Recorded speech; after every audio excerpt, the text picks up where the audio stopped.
Hello friends. तो NCERT solution की जो सीरीज हमने स्टार्ट की है मैथ्स की, उसे हम कंटिन्यू करेंगे। एक्सरसाइज नंबर 1.3 हम देख रहे हैं। इसमें क्वेश्चन नंबर 2। चलिए स्टार्ट करते हैं बिना किसी देरी के। You know that 1/7 equals to 0.142857।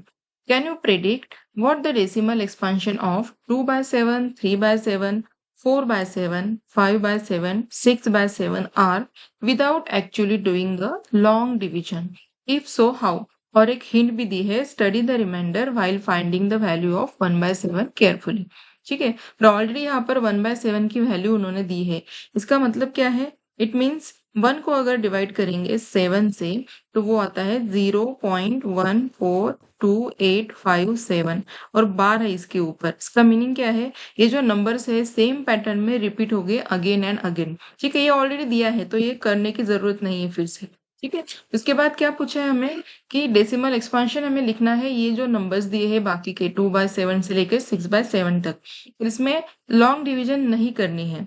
तो कैसे कर सकते हैं? With the help of this जो हमने दिया है 1/7 की वैल्यू।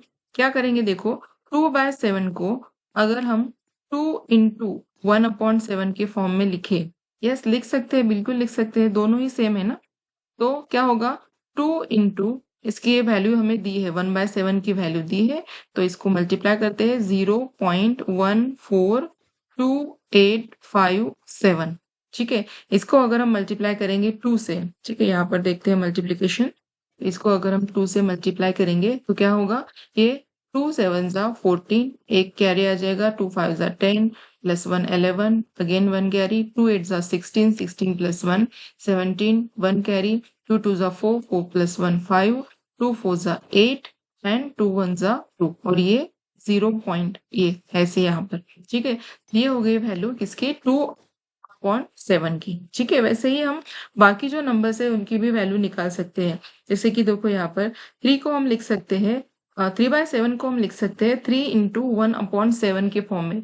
1/7 की वैल्यू ऑलरेडी हमारे पास है 1/7 की, तो बस उससे करना है मल्टीप्लाई, तो ये आ जाएगा 0.428571। ठीक है, वैसे ही 4/7 को हम कैसे लिख सकते हैं, 4 × 1/7 के फॉर्म में।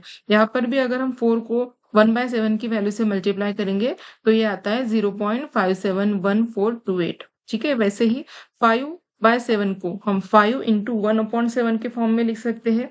ऐसे ही 6 को हम 6 × 1/7 के फॉर्म में लिख सकते हैं, और इनको मल्टीप्लाई करने के बाद इनका आंसर इस तरह से आता है। ठीक है, तो यहाँ पर लॉन्ग डिवीजन हमने नहीं की है, 1/7 की वैल्यू रेफर करके ही बाकी वैल्यूज हमने निकाला है। ठीक है, तो ये हो गया इसका आंसर।